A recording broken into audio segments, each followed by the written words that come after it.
This is my new to me South Bend 9A lathe on a very old South Bend bench. Has the quick change gearbox. It's got a 110 motor on it, so it works in the shop without a VFD. Got to get it wired up still. Got this 3-jaw chuck, a 4-jaw independent.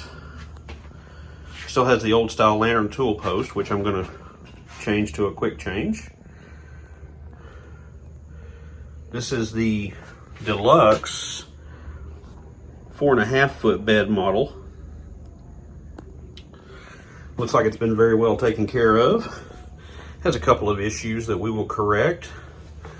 One of the Gibbs screws here has decided to make this a permanent home. I tried drilling it out, but it is not coming out, so I'll deal with that later.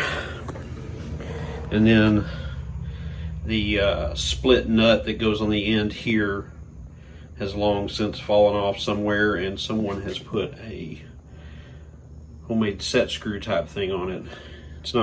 It works, but it's not very effective. As you can see, it has about 60 to 80 thousandths backlash in it right now that needs to be adjusted out.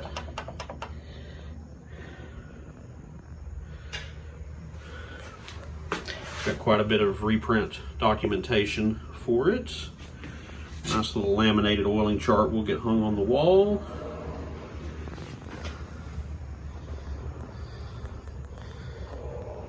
And there she is.